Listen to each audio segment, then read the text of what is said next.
welcome back. Fixing the economy, as Ayo says, is always an interesting topic. How do we get our economy fixed? Now, yesterday we spoke about that story of the CBN settling the backlog of Forex demands, trying to steer the economy in the right direction, and needs a lot. Still, some would say still needs a lot to be done. How do we transit from a consumptive economy to a productive one? How do we move away from the implications of the Forex backlog and all of that? All these things pile up, and some will say you can't take one, leave out the other. How do we move forward? Helping us to look at all of this, we have Mr. Tayo Aduloju, CEO of the Nigeria Economic Summit Group. Thank you for joining us. Thank you. Good morning. And it's a pleasure to be here as always. Good morning and welcome. Thank you. You heard that, you saw the story. CBN's cleared that backlog, and a lot of people are happy. Some say that gave strength to the Naira, which has gained about 10% against the dollar. But from the economic point of view, what do you think? So the first thing to acknowledge is that we had operated for a long time a very opaque monetary policy system, which created, in many cases, a lack of clarity. For example, on this show for many months, you asked the question, what is the backlog? What's the size of the backlog, right? So I think the first thing is we are seeing a more transparent central bank in first declaring what the backlog was. And I think that was the first important signal. The second signal, at the Economic Summit in November last year, you remember that we put the CBN governor to task as to would he clear the backlog, and he gave the commitment he would. And he has now kept his promise through a incremental set of clearing the backlog whilst announcing to the country his line of sight to liquidity. This is important more from the transparency and accountability part of the CBN's role, because building confidence begins with keeping your promises, but also with telling everybody where we are. The central bank has also noted, beyond declaring of the backlog, that of course there is a portion of the backlog that, based on the Deloitte's audit, is now subject to review, has not been meeting the standards for payments. And I'm sure those will be individually debated. And that's also important, right? That even the disputable backlogs are going through a structured process of being validated or cleared or reviewed, as the case may be. Monetary transparency is everything. In fact, if you don't have monetary transparency and accountability, you do not even give the basis for which confidence in your currency as a stock of value then begins to appreciate. So I think these are important steps. Now, with the appreciation of the Naira, look, the truth is, you need a line of sight to stable liquidity over the long term to truly find monetary stability in terms of FX. This one action is important. It's crucial to view this action in the context of the other CBN circulars, which deal with issues of risk factors within the financial sector. But forward, it builds into this broader confidence that there's a central bank that is going to pursue this risk-based prudential interventions whilst keeping its promises. And so you see the reserves also appreciate a little as a result of some of these actions. So that's welcome. Going forward, it's important that CBN continues this part. Before we get to the part of, or before we go forward,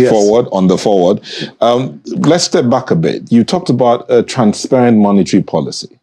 What about the fiscal side? Because there's no how the economy can move on the path we want it to if the fiscal side is not matching the... Absolutely. So when you discuss macroeconomic stability, you must discuss both. Fiscal and monetary policy must work hand in hand. Monetary policy creating the price stability, and fiscal policy ensuring that there is a efficient allocation of national resources to drive productive sectors and growth. Which is quite scarce. Yeah. On the fiscal side, the first challenge for many years has been, what is the size of the forwards? What are the size of the contracts? What's the size of the sovereign risks?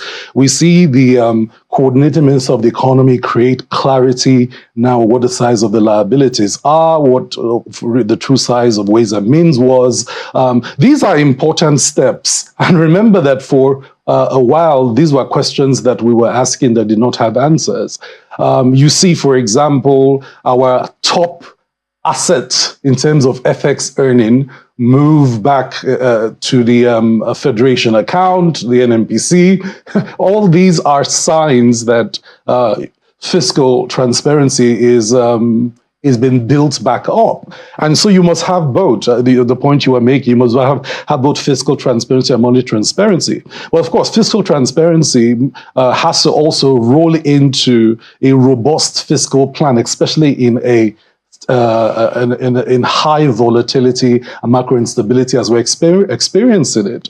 We know that there is a fiscal plan in the works, but it's kind of delayed in coming into, and that, for example, is important to create forward guidance for both international and local businesses in terms of where the country needs to go. So, for example, what is the investment promotion plan? We know that there are conversations in Murphy, for example, as to making some of our national assets sweat to bring some FX in. We know, for example, based on the budget, that there has to be some borrowing. Will there be some international borrowing? What's the borrowing plan? We know, for example, that in managing some of our liabilities, we might need to renegotiate some of them in terms of timeframes, etc. All these must come together to create, one, a fiscal plan, and then a transparency in terms of the implementation of that plan. And of course, the president has announced, to buffer the effect of his own macroeconomic policies, a broad range of palliatives that should impact citizens. We must also see fiscal transparency and accountability in the transmission of these social investments, because if these social investments do what they are meant to do in terms of cushioning the effect on the social outcomes that citizens feel, that adds together to create a more transparent system across board. But this has to happen together. Well, interestingly, it was saying that you're already answering the question, what next? I mean, if indeed what the CBN says it's doing is what it is doing, then what next for the economy? But I think we can scrutinize that a bit more. Let's go back to the initial statement about your initial statement about transparency and how that is exactly what is, giving the economy some confidence, or will I say investors some confidence. There are those who are not still comfortable, with just the CBN governor's announcement. It wasn't the governor, I think it was the director of, public relations or so. That made the announcement about how they've cleared the backlog. And it does appear that in some quarters, they want to know how. They think that transparency in the how is important. As you also highlighted, it's not all of the 7 billion, which the CBN had said was the backlog, that they have cleared. It is a part of it. The question, or the part that they have been able to verify. Some people want to know what exactly was the portion that was verifiable, what portion of it has now been referred to security agencies for further scrutiny. Do you think that these kinds of questions and doubts, which need to be cleared, are they also necessary for the CBN to clear? Yes, absolutely. I mean, it's an audit report that has thrown up the 2.5 billion that requires further scrutiny. It's not simply the CBN sitting down and saying, what do we not pay, right? So that audit report throws up the need for further scrutiny.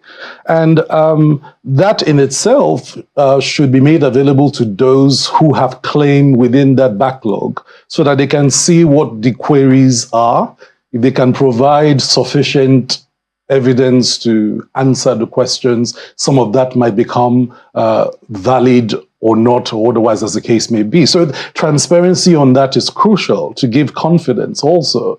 And the fact is that, like I said, we were at a point some months ago where if you ask this question about what the whole backlog was, nobody knew. The CBN governor has provided, if you remember in December, there was a 2 billion, he announced a 2 billion, then I think a 1 point something, then the 3 points. So there's been a process of announcing incrementally his clearing of this backlog in the news. So I think to that degree, he's been open about it. The degree to which we want to see the breakdowns, I think, we know as the NESG from speaking to the other sides, now that's those that have the backlogs, that they are seeing movement, right? We've not spoken to everybody, but at least to the entities that has been announced they've received clearing of backlogs. In speaking to these institutions, there is an acknowledgement that these backlogs have been cleared. Do you think that how we're meeting those obligations is important for us as well? Absolutely. Well, look, the truth is, Mark, I keep saying if all of us were the children of a billionaire who had $10 trillion worth of assets, and our father left us $100 billion worth of liabilities, I'm sure we would figure out how to clear the liabilities and move forward. That's a Nigerian problem. Nigeria, by asset size, is not broke. A lot of Nigeria's issues in translating its potential into value is in the institutions. It's how we've designed our institutions, how we've designed our policy, how we've executed our own policy. And so the how matters. And the how goes to both it's more than your fiscal policy, it goes to your entire economic strategy. Okay? For years, we prosecuted an economic strategy that was insular. In terms of FDI, we were doing under $1 billion on the average year on year for a decade, right? If you don't earn FX, you won't have FX. So the truth is, to create a line of sight to foreign exchange, we must become expansive in trade. We must become conscious of our revenue risks. Like I said, our top earner is oil and gas for now. If you look at the volume of trade, that's where our earnings come from in terms of FX. And then, of course, you can see what is encumbering our gas and oil revenues. It's security and political. And we must solve for that. So as part of the economic strategy, you must ask, why does all theft persist? What are the systemic syndicated risks, actors, institutions, and groups that keep us as a country almost lockstep, where we are, stationary, unable to move? We must solve for that. That requires broad elite consensus, because as you know, no one can steal 100,000, talk less of 400,000 barrels of crude a day, without a broad syndicate. And the current government, if you look at the military operations in the Niger Delta, it has seen a rise in production levels, but of course, way below our potential. We must solve for that. That has to be part of the economic strategy. But beyond that, we must solve for our trade. The fact is, it's a foregone conclusion that $50 billion volume of trade based on oil and gas is not our future, that our future is in non-oil. And we've said it's almost cliche at this point to discuss the fact that we have the potential to match our oil exports with non-oil exports. But that is then, of course, locked into a broad set of hindrances to the ease of doing business in Nigeria, which also need fixes: infrastructure deficit, large-scale insecurity across many of our value chains, including food, which is one of the key drivers of the food crisis we are dealing with today, and which also must be part of this economic response. Oh, well, I think my colleague Ayo also has questions for you. Ayo. Thank you, Mokwe. Dr. Adeloju, you hit a particular point and you said potentially Nigeria is not broke. And you have also said that if we don't earn Forex, we will not have Forex. You highlighted that our major Forex earner now, as at this moment, is oil and gas. But then we do have FDIs. we have funds repatriated from all over, the world by Nigerians. The value of the solid mineral sector in Nigeria, according to the Minister of Solid Minerals, Mr. Deleleke, puts something close to $800 million in value. The agricultural value chain is also tremendous. And so are the services sector, digital technology, and all of those things.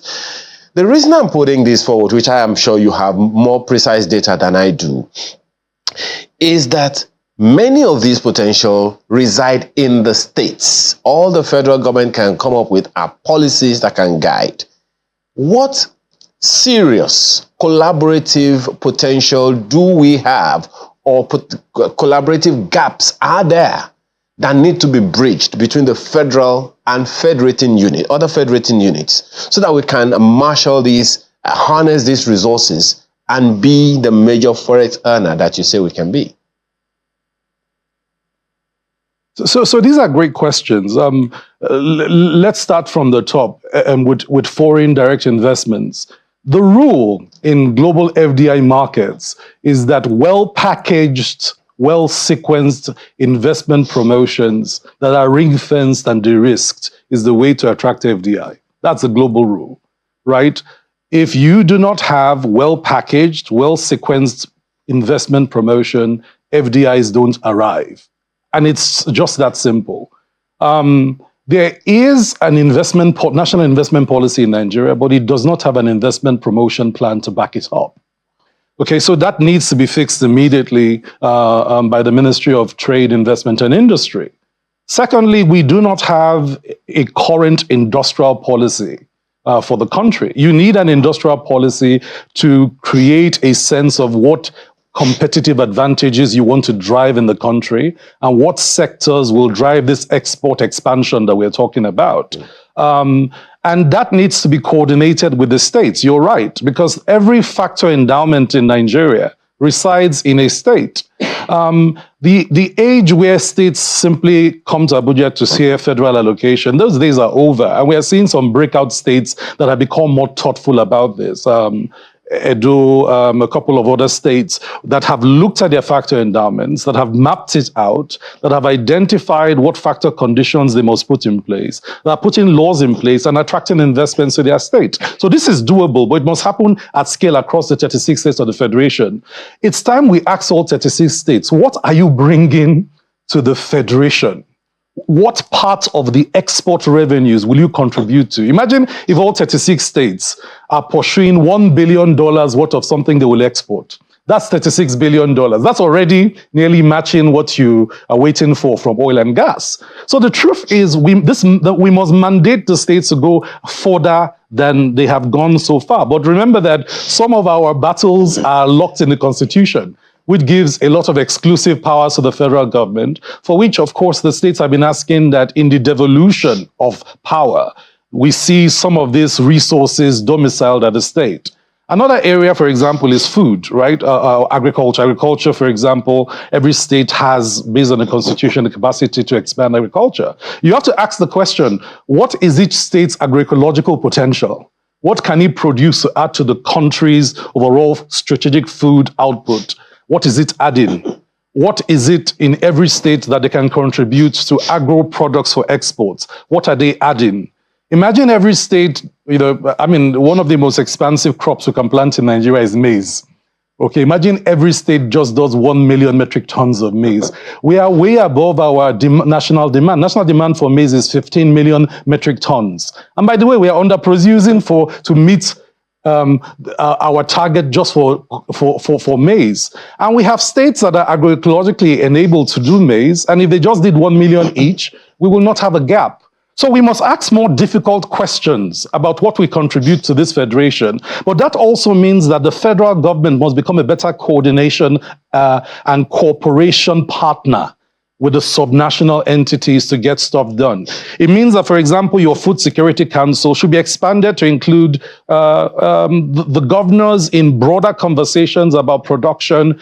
We just finished dry season farming in 14 states. And the cultivation in the 14 states that could drive dry season farming is way below their potential. to get Nigeria to where we have no food security crisis, you must be cultivating almost 30 million hectares of land. Last year at this time, we did 21 million hectares of land. So, of course, we have the food scarcity that translated, plus, of course, other inflationary drivers into the food insecurity we saw. You can't solve those problems simply sitting in Abuja. You're right. You must solve those problems by activating states to create more agroecological zones for farmlands, do the hard work of getting seed, fertilizer, water, and land security, because, of course, 30% of our states, our states cannot secure farmlands, which is a different problem altogether. But this has to come together. And so a collaborative framework where we allow the states to do more, the federal government plays a bigger role in terms of coordination, with clearer strategies at the federation level, is the way to go. Well, just one more question for me, Dr. Adeloju, and quite a number of issues have been raised from the response that you gave, talking about the gaps in the food production and all. I did a research, I think in circa 2014, 2015, that I found out that of the 360-something metric ton, or is it tons, of honey that we consume in Nigeria, we only produce 16. And that gap, I don't even know how we're going to begin to have that conversation around it. But it speaks to one thing. You talked about agroecological zones. Do you think the special agro-industrial processing zones being funded by the AFDB, and which, of course, a number of states have signed on to now, do you see it denting the mark? Do you see it making any significant impact within the next few months? So the $134 million African Development Bank intervention is a welcome intervention because it contributes to this idea of you must have production centers that translate their outputs into processing centers, that translates into food and into export products. But what the AFDB is providing is seed. It's not sufficient to match national demand. National demand must be met by a more comprehensive national strategic architecture that identifies the national demand thresholds and commits states that have the agroecological potential to rise to it. Then what AFDB brings that comes along is additional capacity. Okay, any other, I mean, we also have, for example, the deal that the federal government has signed with the Germans and the Brazilians on mechanization units. That's also welcome because, again, you cannot farm 30 million hectares of land with hoe and cutlass. You must go mechanize. The current mechanization rate for Nigeria is 0.27 horsepower per hectare. We need about 5 horsepower per hectare to begin to discuss cultivation at industrial scale.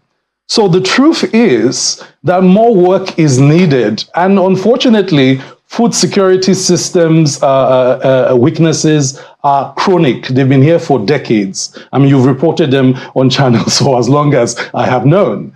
They won't go away by knee-jerk reactions. They will go away by an integrated national plan. And we do have a national plan. If you look at the medium-term National Development Plan 2021 to 2025, it does set a target for 40 million hectares of cultivated land every year. But it sets a target for 3.5 HP per hectare as the mechanization levels required. It sets a target for 25% access of high-yield seeds to farmers. Because they say it's not just cultivating land.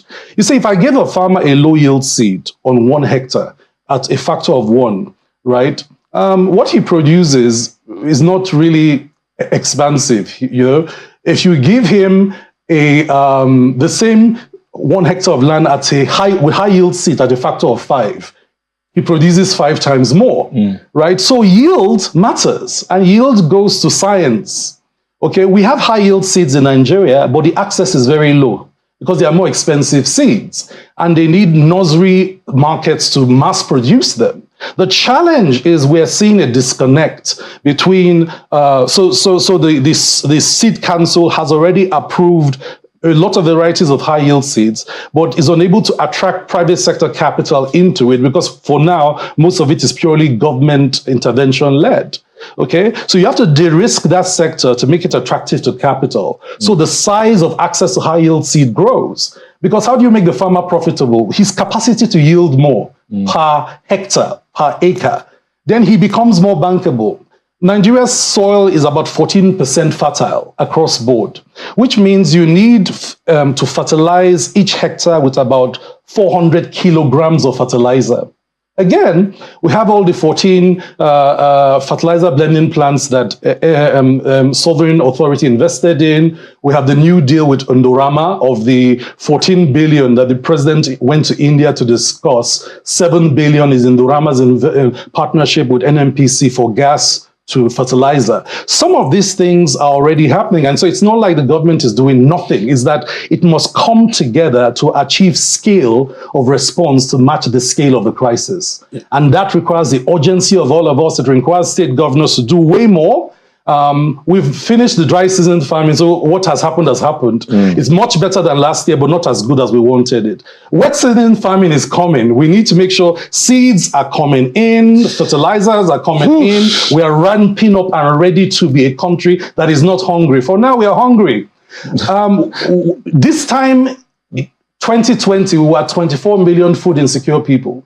Today, we are over 100 million food insecure people. And people wonder why there's a security crisis. So the truth is, we need to get going. We need to move, and the urgency to get stuff done is today. You know, and by the way, please feed your neighbors. Many of your neighbors may have already passed food insecurity. Indeed. And so be good to each other, everyone. Dr. Adeloju, there's so much we need to talk about. Yes, beyond the cultivation, there is a part of the harvest. Then the value addition, or is it the market structure that needs to come in to put it all together? Indeed, but I want to thank you so much. We'll have to end it here for today. We'll definitely have you back in the studio for more conversations. Dr. Adeloju is the Chief Executive Officer of the Nigeria Economic Summit Group. Thank you for coming in this morning. Thank you so much for having me.